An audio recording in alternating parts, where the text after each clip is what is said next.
అరే మిత్రమా, ఇలాంటి ఆరోగ్య వార్తలు మీరు ఎప్పటికప్పుడు తెలుసుకోవాలనుకుంటే మన ఈ ఛానల్ని సబ్స్క్రైబ్ చేసుకుని బెల్ ఐకాన్ని గట్టిగా కొట్టే.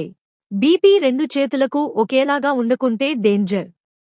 రెండు చేతుల్లో రక్తపోటు, బీపీ వేర్వేరుగా రావడం చాలామందిని ఆందోళనకు గురిచేస్తుంది.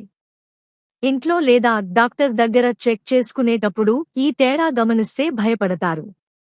కాని రెండు చేతుల్లో కొద్దిగా తేడా ఉండటం సాధారణమే. సాధారణంగా 10 mmHg వరకు తేడా ఉంటే ఆందోళన చెందాల్సిన అవసరం లేదు. ఉదాహరణకు ఒక చేతిలో 122/78, మరొక చేతిలో 128/80 ఉంటే అది సాధారణమే.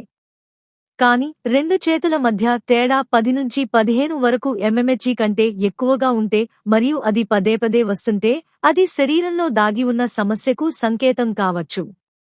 ఎందుకు రెండు చేతుల్లో బీపీ తేడా వస్తుంది?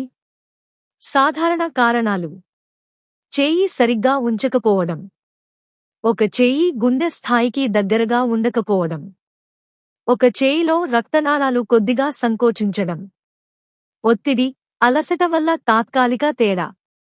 ప్రమాదకరమైన కారణాలు: రెండు చేతుల్లో సిస్టోలిక్ బీపీలో 10 నుంచి 15 వరకు mmHg కంటే ఎక్కువ తేడా ఉంటే అది ఈ సమస్యల సంకేతం కావచ్చు. పెరిఫెరల్ ఆర్టరీ డిసీజ్, ప్యాడ్, ధమనుల్లో అడ్డంకి. సబ్క్లేవియన్ ఆర్టరీ స్టెనోసిస్, భుజం ధమనుల్లో సంకోచం. ఆర్టరీ డిసెక్షన్, ప్రధాన ధమనిలో పగులు. గుండె సంబంధిత సమస్యలు. ఈ తేడా ఎక్కువగా ఉంటే భవిష్యత్తులో స్ట్రోక్, గుండెపోటు ప్రమాదం పెరుగుతుంది. ఎప్పుడు డాక్టర్ దగ్గరకు వెళ్ళాలి? రెండు చేతుల్లో తేడా 10 నుంచి 15 వరకు mmHg కంటే ఎక్కువగా ఉండి పదే పదే వస్తుంటే, తలనొప్పి, మగత, దృష్టి మసకబారడం, చేయి బలహీనత వంటి లక్షణాలు కనిపిస్తే, ఒక చేతిలో బీపీ ఎప్పుడూ తక్కువగా లేదా ఎక్కువగా ఉంటే, ఇలాంటి సందర్భాల్లో వెంటనే కార్డియాలజిస్ట్ లేదా జనరల్ ఫిజిషియన్ను సంప్రదించండి. డాప్లర్ టెస్ట్, యాంజియోగ్రామ్ వంటి పరీక్షలు చేయించుకోవాల్సి ఉంటుంది. ఇంట్లో బీపీ సరిగ్గా ఎలా చెక్ చేయాలి? 5 నిమిషాలు నిశ్శబ్దంగా కూర్చుని రిలాక్స్ అవ్వండి. ముందు ఒక చేతిలో బీపీ కొలవండి.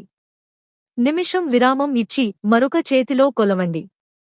రోజుకు 2 సార్లు, ఉదయం, సాయంత్రం చెక్ చేసి రికార్డ్ చేసుకోండి. బీపీ నియంత్రణకు సహాయపడే ఆహారాలు: అరటిపండ్లు, బీట్రూట్, ఆకుకూరలు, పెరుగు, బాదం, వెల్లుల్లి, ఉల్లిపాయలు తీసుకోండి. ఉప్పు తగ్గించండి. రోజుకు 30 నిమిషాలు నడక లేదా వ్యాయామం చేయండి. రెండు చేతుల్లో బీపీ చెక్ చేసుకోవడం రక్త ప్రసరణ ఆరోగ్యానికి సులభమైన మార్గం.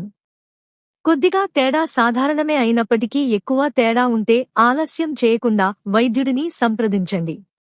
మీ రెండు చేతుల్లో ఎంత తేడా ఉంది? ఎప్పుడూ ఒక చేతిలో ఎక్కువగా ఉంటుందా?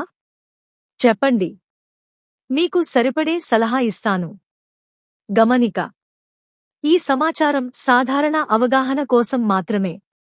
రెండు చేతుల్లో 10 నుంచి 15 వరకు mmHg కంటే ఎక్కువ తేడా ఉంటే లేదా తలనొప్పి, మగత, దృష్టి సమస్యలు కనిపిస్తే వెంటనే కార్డియాలజిస్ట్ను సంప్రదించండి. ఆలస్యం ప్రమాదకరం.